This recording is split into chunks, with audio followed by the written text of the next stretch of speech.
ፕሬዚደንት አሜሪካ ዶናልድ ትራምፕ እቲ ምስ ኢራን ዝካየድ ዘሎ ኩናት ብቁልጡፍ ክውዳእ ከም ዝኽእል ፍንጭ ሂበሎም። እቲ ፕሬዚደንት ኣብ መንጎ አሜሪካን ኢራን ዘሎ ወጥሪ ናብ ሓዱሽ ዲፕሎማሲያዊ ስግግር ይኸይድ ከም ዘሎ ዘመልክት ሓበሬታ እዩ ኣካፊሉ ዘሎ ሒዝና ኣለና። ፕሬዚደንት አሜሪካ ዶናልድ ትራምፕ ኣብ መጻብ ሆርሙዝ ተዓጽን ጽናሕ መራኽብ ንምዕጃብ ዝነበረ መደብ ከም ዘቋረጸ ድማ እዩ ተገሊጹ ዘሎ። እዚ ከምዚ ኢሉ እንከሎ መጻብ ሆርሙዝ ኢራን ክትኸፍቶ እንተዘይኽኢላ እገዳታት ክእወጀላ መፍትሕ ሓሳብ ናብ ሕብራት ሃገራት ቀሪቦሎም። አዛዚ ሰራዊት ኢትዮጵያ ጀነራል አበባው ታደሰ ናብ ምዕራብ ትግራይ ተጓዒዙ ድልውነት ሰራዊቱ አረጋጊጹ ካብ ዝኾነ ይኹን አንፈት ክፍነ ዝኽእል መጥቃዕቲ ንምምካት ኣብ ዝለዓለ ድልውነት ከም ዘለዎ ሓይልታቱ ገሊጾሎም። እዚ ድማ ኣብ መንጎ ኢትዮጵያን ሱዳንን ከምኡን ኤርትራን ምስ ህወሓትን ተፈጢሩ ዘሎ ዞባዊ ከቢድ ወጥሪ ስዒቡም ዝተቀልቀለ ሓዱሽ ወተሃደራዊ ምዕባለ እዩ። ብዝርዝር ሒዝና ኣለና። ፕሬዚደንት ትግራይ ተገይሩ ብህወሓት ዝተመረጸ ዶክተር ደብረጽዮን ገብረ ሚካኤል ሚስጥራዊ ኣኼባ ካብ መቐለ ወጻኢ ከም ዘካየደ ምንጭታት ሓበሬታ ገሊጾምሎም። እቶም ምንጭታት ሓበሬታ ካብዚ ብተወሳኺ ኣሃዱታት TDF ብወገን ኤርትራ ገይረን ናብ ሱዳን ይግዕዛ ከም ዘለዋ ዘመልክት ኣዘራራቢ ሓበሬታ እውን እዩ ኣካፊሉ ዘሎም። እዚ እውን ሒዝና ኣለና። ሹመት ፕሬዚደንት ዶክተር ደብረጽዮን ብዓይኒ ሕጊ ዘለዎ ትርጉም መሰረት ብምግባር እውን ብዝርዝር ክነካፍለኩም ኢና። ካብ ትግራይ ሆራይዘን ዝኸብረ ሰላምታና ኣብ ዘለኹም ይብጻሕኹም ነዞም ዘላልናኩም ቀንዲ ሓደሽቲ ምዕባለታት ብዝርዝር ክነቕርበልኩም ኢና። ሰብስክራይብ፣ ላይክ፣ ሼር እናገበርኩም ዜናታትና ተኸታተሉ።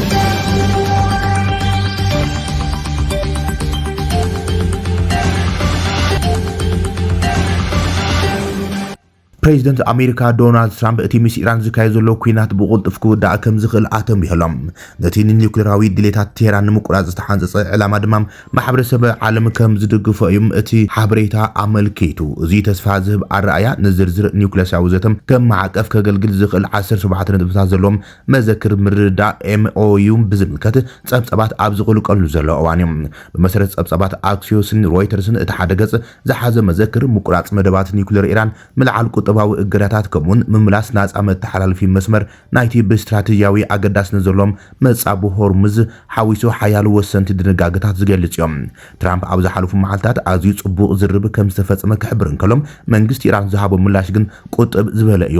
ወሃቢ ቃል ሚኒስትር ጉዳያት ወጻኢ ኢስማኤል ባጋይ እማማ አሜሪካ ገና ይግምገመሉ ብምባል ኣብ መወዳእታ ቴህራን ብመንገዲ ፓኪስታናውያን መንጎኛታት ርኡይታ ክትካፍል ምዃናም ጥራዩ ኣነጺሮም። ይኹን እምበር እቲ ዲፕሎማሲያዊ መንገዲ ኣካታዕ ኮይኑ ይغጽለሎም። ወሃብ ቃል ኮሚሽን ሃገራዊ ድሕነት ባይቱ ኢራን ኢብራሂም ራዛይ ነቲ እማማ አሜሪካ ዝርዝር ድሌታት ክብል ብምንጻግ አሜሪካውነቲ ኣብ ዝኸሰርዎ ዘለው ኩናት ከውሕስዎ ዘይከኣሉ ድሌታት ብሽም ዘተም ከም ዘይረኽቦ ኣተሓሳሲበሎም። ሰበስልጣን ኢራን ብተወሳኺ እቲ ሃገር ኣጻብዕታ ኣብ ቃታ ከም ዘሎን አሜሪካ ኣድላይ ሕደገታት እንተዘኪራም ንጣዓሳ ዝፈጥር ምላሽ ክትህብ ድልውቲ ምዃና ኣጠንቂቖምሎም። እቲ ኩነታት ብጽዑቕ ዲፕሎማሲያዊ ኩነታት ይቕጽል ከም ዘሎ እዩ ዝግለጸሎም። ትራምፕ እቲ ናይ መጀመርታ መጥቃዕቲ አሜሪካን እስራኤልን ስርሒት ኤፒክ ፎሪ ኢራን ነቲ ውዕላት እንተተሰማሚዓ ክውዳእ ምዃኑ ሓሳብ ክህብ እንከሎም ብኻልእ ገጽ ድማ ኣብ ስምምዕነት እንተዘይተበጽሖም እቲ ድብደባት ብኣዝዩ ዝለዓለ ጸዓት ክጅምር እዩ ክብል እዩ ኣፈራሪሑ ዘሎም። እዚ ከም ዘሉ እንከሎ እቲ ፕሬዚደንት ኣብ መጻብ ሆርሙዝ ተዓጽን ጽናሕ መራኽብ ንምዕጃብ ዝነበረ መደብ ከም ዘቋረጾም NBC ኒውስ ንኽልተ ሰበስልጣናት ኣሜሪካ ብምጥቃስ ሓቢሮሎም። ትራምፕ ትማሊ ሰንበት መደቡም ምስ ኣፍለጠ ስዑድ ዓረብ ከም ዝተገረመት NBC ኒውስ ጸብጽበሎም። ሰበስልጣን ስዑድ ዓረብ ወተሃደራዊ ነፈርትን አሜሪካ ኣብ መጻብ ሆርሙዝ ተዓጽን ዝርከባ መራኽብ ንምዕጃብ ክላዕየር ስዑድ ዓረብ ክትቀማም ከም ዘይፍቀደለን ገሊጾም ክብልዮም እቶም ምንጭታት ንኤምቢሲ ገሊጾምላ። ትራምፕ ብዛዕባ እቲ ጉዳይ ምስ ወራሲ ዓራት ስዑድ ዓረብ መሐመድ ቢን ሳልማን ከም ዝተዘራረቡ እኳ እንትገለጹም ንሳቶም ግን ከእምንዎ ኣይከኣሉን እዮም። ካብ ሽዑ ጀሚሩ ትራምፕ ነቲ ወሳኒ ክላዕየር ፕሮጀክት ናጽነት ተባሂሉ ዝጽዋዕ ወተሃደራዊ ስርሒት ምጥቃም ከም ዘድሊ ብምጥቃስ ነቲ ውጥን ንግዚኡ ከናውሖ ከም ዝወሰነ እቶም ምንጭታት ንኤምቢሲ ገሊጾምላ። ስዑድ ዓረብ ኣብ እዋን ኩናት አሜሪካን እስራኤልን ኣብ ልዕሊ ኢራን ሰራዊት አሜሪካ ወተሃደራዊ ማዓስከራትን ክላዕየርን ክጥቀምሉ ፈቂዳ። ሓደ አሜሪካ በዓል ስልጣን ንኤምቢሲ ዝሃበ ሓበሬታ ምትሕባር ስዑድ ዓረብ ኣብ ዝኾነ ይኹን ስርሒት ኣብቲ ዞባም ወሳኒ ምዃኑ ሓቢሮም። ዶናልድ ትራምፕ ነፈርቲ ውግእ ሽፋን ንምሃብ ወሳኒ ዝኾነ መጻብ ሆርሙዝ ንምኽፋት ዝሓንጾፀ መደብ ኣጠቓቕማ ክላዕየር እቲ ዞባ ኣገዳሲ ገይርዎ እዮም። ዝሓለፈ ሰሉስ ምሸት ፕሬዚደንት ትራምፕ ንመራኽቢ ውግእ አሜሪካ ካብ መጻብ ሆርሙዝ ንምዕጃብ ዝነበረ መደብ ንሓፂር እዋን ከም ዘቋርጹ የፍሊጦም። ወሲኹ እቲ ብሶኒ ዝጀመረ ምስ ኢራን ዝካየድ ዘሎ ዝርብ ዓብይ ምዕባለ ስለ ዘርኢ ብሓበራዊ ስምምዕነት ከም ዝበጽሑ ገሊጹ ነይሮም። بخل زينا دما أمريكان مشاركتها وشمت عربن أب مصابو هورمز متقعت مراخبن زي قاريصام أبل إيران إجدا ويكال سجمتيكو سدس وعوسانم ناب حبرات حجرات كم زغربام أسوشيت بريس أبسيبوم أتينا بايتوس أتا حبرات حجرات زغرب وسانم إيران أب مصابو هورمز يحجاو كفل الدو كتبلن كله نتوقتي يستقبلوا لهم كبابيتات ناس كتجبرن ناس نتموجعات كتفقدن زوحيم أتي وسان بتوسخي إيران أقدس حجزات الدخن كالوت أو حتى المغرب زخل بحبرات حجرات زدقف سبعة وكان شلهم بهزوز كتساتفن كتمشاچون زصوعي بالAPM أمريكان مشاركتا هاجرات وشمت عربن كم زعانة دبلوماسياوي صعرك جبرام ازي ناي مجمرت هيكونن مصابو هرمز المخفاز ووصل وسانم بايتو صتا تشاينان روسيان اب موداتا ورح مغابيت اب زتخايدا اخيبا فيتو تغير اليوم أمريكان إيران دحر حدات ساعات دحر اخيبا غزياو تخصدو مبال فليطان منيستر غدات وصا أمريكا مارك روبيم بسولس ابزهابو مغلصي إيران نتمصابو كتعاصو بمفتان مراخب كتطقع مخانا بمفرح نتوكتي حيل بحري بمنصافن بجا بمحتاتن عالماو قطبان مرغغا تغصللا نزي مرغغا تغصللا كبليو كسيسوم روبيو نغايصنيات ابزهابو مغلصيم بايتو صتا ابز غصلو محاتات نتوسان دمص كم تثبيت كم زلو غليصوم اتي أمريكا ابتسن زتغبره ناشتو لوطታት ابتي بيت مخري زلو مشارختي تهران نخينصغوم زعالم مخانو رغصنيا كم زو كنا غليصوم بمسرت صبصاب اي توسانم حيل نمتقام فقاد زهب اغلالصا بملاي بغدامت كاتو ماحيشلام عزازي سراوت إثيوبيا جنرال أباب تادسنا بمعراب تግራይ ተጓዓይዙ ድልውነት ሰራዊት ተረጋጊጾም ዘመናዊ ምዕራብ እዚ ሓይልታት ምክልኻል ኢትዮጵያ ካብ ዝኾነ ይኹን መጥቃዕቲ ክከላኸል ኣብ ዝኽእል ደረጃ ከም ዘሎ ምክትል ኢታማዦር ሹም ሓይልታት ምክልኻል ኢትዮጵያ ጀነራል ኣባብ ታደሰ ተዛሪቦም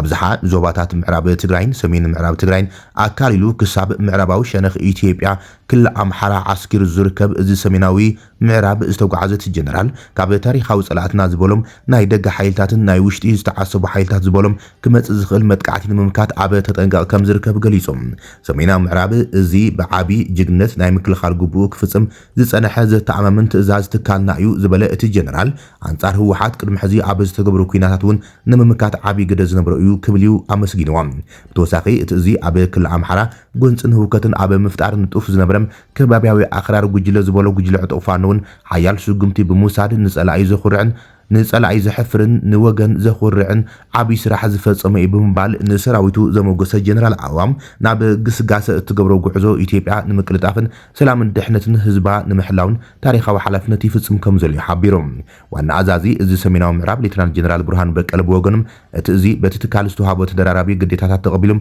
بقراصنتن تبعاتن زفصم مخاني تزاريبهم عبز حزوان دلونت تحيلي عبز العالة تنقا كمزلهم اتي جنرال قليصلو مربب حبريتا منيستر مكلخال كم زغلصم غعزو جنرال أباب تادسه ناب ازي سمين معراب منغستي إثيوبيا هو حات مس منغستي جنرال البرهان كوينم انصار إثيوبيا يواغا ليلو ابز خصصلون مس جنرال زمرحو ناي سغغر منغستي سودان ناب رصمين ممرح اب كبيد وطري ابزلو لوانيم وحات نكستات منغستي إثيوبيا زنصغو كوينم دغفتو ابز خنا محبراو مراخبيتات گن اب وغن سودان زلو ارم سبعنا تبهل زفلت ጉጅለ ዕጥቆ ዝገብሮም መንቀሳቀሳት ዝጽብጽባው ኮይነን ኣብ ኩናት ሱዳን ድማም ዜና ዓወት ሰራዊት ጀነራል ዓብድልፈታሕ አልቡርሃን ናበላም እንት ጽብጽባ በተረጋጋሚ ተራእየን ሰራዊት ምክልኻል ድልውነቱ ዝገልጽ ዘሎም ወሓት ኣብ ጳቂመን 2012 በመሰረት ዘካይዶ መረጻ ሰጣይሽን ናብ ኩናት ዘምርሐን በስምምዕነት ፕሪቶሪያ ድማ ዝፈረሰ መንግስትነትን ቤት ምክርን ናብ ቦቱ መሊስ የልኹ ኣብ ዝበለሉ እዋን ኮይኖም ጀነራል ኣባብ ታደሰ ቅድሚ ሒደት ማዓታቱን ናብ እዚ ዶቡ ሰራዊት ምክልኻል ተጓዓይዙም ተማሳል ዑደትን መልእኽትን ኣሕሊፍ ነይሮም بريزيدنت تግራይ ተገይሩ በህወሓት ስመረጸ ዶክተር ደብረጽዮን ገብረ ሚካኤል ሚስጥራዊ ኣኼባ ኣብ ሓንቲ ከተማ ማለቱን ካብ ርእሰ ከተማ መቐለ ወጻኢ ከም ዘካየደ ተፈሊጦም መንጭታት ሓበሬታ ሎሚ ከም ዘቃልዕዎም ሓደ ጉጅለ ዕጡቕ ህወሓቱን ካብ ኣርሚ 22 ብኤርትራ ቢሉ ናብ ሱዳን ይገይሽ ከም ዘሎ ሓቢሮም እቲ ካብ TDF ዝተመረጸ ጉጅለ ዕጡቕ ናብቲ ኣብ ሱዳን ዝርከብ ኣርሚ 7 ዝርከበሉ ቦታ ይጓዓዝ ከም ዘሎም እቲ ሚስጥራዊ ዝተባሃለ ሓበሬታ ኣመልኪቶሎም እዚ መካናይዝድ ምዃኑ ዝተገለጸ ጉጅለ ዕጡቕ TDF ካብቲ ብጀነራል ህንፃ ወልደ ጀወርግስ ዝምራሕ ኣርሚ 22 استواء مخانو ناي عين مسخاخر نغيروم نكتبل اتا منጭ صبصيبا كاب ارمسوسا دما نفولي تلوخنا بمعرباو غنبار استلاخ حيلتات ديف لوم نغهم كاب عابي عدي تبغيسوم ناب كتما شره تغايزوم زبله اتزينام اب كتما شره مسبصحم مس امرارحا معرباو غنبار تراخيبوم لوخ حيزوم تقبلوم ناب كبابيتات دو معرب تግራይ እና ተጓዓዝዮም ክትብል صبصيبا እዚ ከምዚልም ኮሎ ድማ ፕሬዚደንት ተገይሩ ኣብቲ ተመሪሱ ዝተባሃለም ኣዘራራቢ ቤት ምክሪ ዝተሸመ ዶክተር ደብረጽዮን ገብረ ሚካኤል ድሕሪ ሽሞቱ ህጹጽ ተዓቂባ ካብ መቐለ ወጻይም ከም ዘካይዳ ሓቢራላ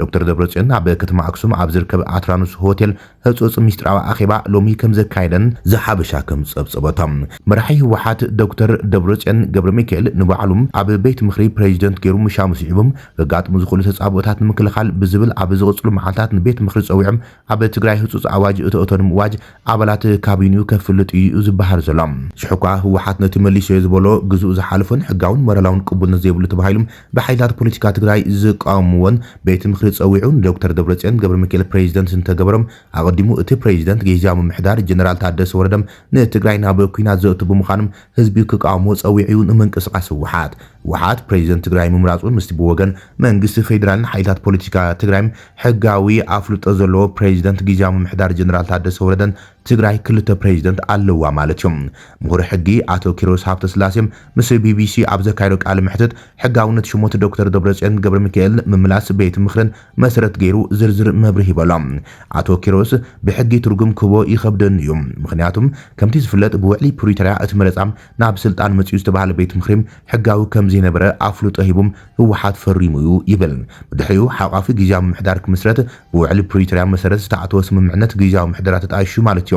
ሕጊ ፈሪሱ ነይሩም እቲ ኣብ 2020 ዝተኻየደ መረጻውን ዘይሕጋዊ ዝብል እምነት ተወሲዶም ስለ ዝተፈረመም ብኡ ተሓሊፉ ይብል እቲ ጊዜያዊ ምምሕዳርን ብዲሞክራሲያዊ መንገዲ መረጻ ተኻይዶም ስሩዕ መንግስቲ ኣብ ትግራይ ክሳብ ዝምስረት መጻንሒ ስሩዕ መንግስቲ ዝምስረተሉ ኣገባቡን ከመቻቹ ሓደራ ሒዞም እቲ ጊዜያዊ ምምሕዳር ተመስሪቱ ነይሩ ይብል እቲ ምሁር ሕጊ ስለዚ እቲ ክካይድ ዝነበሮ እቲ ዕላማ ናይ ጊዜያዊ ምምሕዳር ናብ ዲሞክራሲያዊ ዝኾነ መረጻ ናብ ቅቡልን ሕጋውን ዝኾነ መረጻ ከሰጋግር ተጽቢት ነይሮም እዚ ኣብ ዝኾነሉ ኩነታት እቲ ኣብ 2020 ዝነበረ መረጻም ብኡ መሰረት ገይሩ ዝመጸ ቤት ምኽሪ ናብ ስራሕ እቲናዩ ዝብል ውሳነ መጽኢ ዘሎ ይብል እቲ ውሳነ እውን ብሓደ ፖለቲካዊ ፓርቲ ወይ ጉጅለ ተመሊሶም ከም ዝፍለጥ ከዓ ቤት ምኽሪ ቅቡልነቱን ተሓታትነቱን ተጸዋዕነቱን ኣብ ሕገ መንግስቲ ብግልጽ ከም ዝተቐመጠም ቅቡልነቱ ዝምስረት ካብ መረጻ እዩ ዝበለ እቲ ምሁር ሕጊ እቲ መረጻ ከዓ ዘይሕጋዊ ተባሂሎም እምበር ዝኾነ ውድብ ቅቡልነት ናይ ቤት ምኽሪ ፍልፍል ወይ ምንጭ ክኸውን ኣይክእልን ይብል ሓደ ውድብ እዩ ብመረጻ መንግስቲ ዝኸውን እምበር ቤት ምኽሪ ሕጋውነቱን ቅቡልነቱን ምንጭ ናይ ፖለቲካዊ ፓርቲ ውሳነ ክኸውን ኣይክእልን ይብል እቲ ምሁር ካብ ህዝቢ ቀጺሉ ዝለዓለ ስልጣን ዘለዎ ቤት ምኽሪ ስለዚ ንቤት ምኽሪ ናብ ስራሕ መሊሱ ኢሉም ሓደ ፓርቲ ክውስን ኣብ ዝኾነ ዓለም ተራእዩ ኣይፈልጥን ዝበለም አቶ ኪሮስ ሃብተስላሴ ብዕምሪ እንተርኢናየውን ቤት ምኽሪ ዝህልዎ ዕድመ 5 ዓመታት እዮም ሕጋዊ እዩ ኢልና እኳ እንተሓሰብናስ እቲ 5 ዓመታት ትበሃል አንቀጽ 54 ናይ ሕገ መንግስቲ ናይ ክልል ይኹን ናይ ፌደራል ቤት ምኽሪ ዕድመ 5 ዓመት እዩ ትብል ካብኡን ላዕሊ ብዝኾነ መንገዲ ክናዋሕ ኣይክእልን እዩ ዝበለም እቲ ምሁር እቲ ኣብ 2012 ዓመተ ምህረት ናብ መረጻ ዝኣተውሉ ሎጂክ ድማ እዚ እዩ ነይሩ ይብል 5 ዓመት ብዝኾነ መልክዕ 5 ዓመት ያ እምበር 6 ዓመት ተባሂላ ክትትርጎም ኣይትኽእልን ይብል ስለዚ ኣብ ሎሚ በፂሑ ዝተፈለየ ዝኾነሉን ኣብ 6 ዓመት ሞ ድማ ናይ ፖለቲካዊ ፓርቲ ውሳነ ግዜኡ ዝሓለፈ ቤት ምኽሪ ናብ ህይወት መሊስናዮ ዝብል ነገር ክንሰምዕ እንከለና ብሕጊ እዚ ትርጉም ኣለዎ ኢሎም መብርሂ ክህበሉ ዘጸግም ነገር ይብወገነ ክብልዮም መብርሂ ሂቡ በዓል ሞያ ሕጊ አቶ ኪሮስ ሃብተስላሴ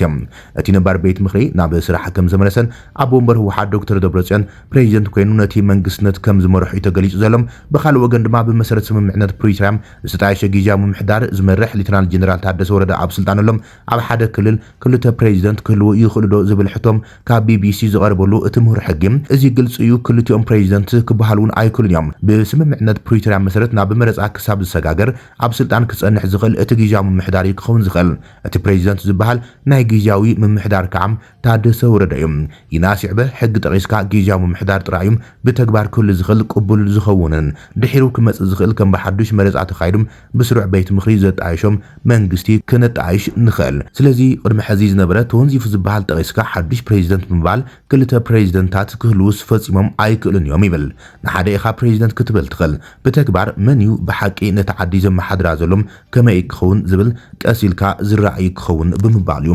መልሱ ንቢቢሲ ሂቡም በዓል ሞያ ሕጊ አቶ ኪሮስ ሃብተስላሴ ክብራትን ፍትዋትን ተኸታተልቲ ዜናታትና ንሽዓ ዝብል ናይ መሓደሽቲ ምዕባለታትን እዋናዊ ዜናታትን ኣብዚ ዛዚምና ኣለና ንምክትታልኩም ነመስግን ሰላም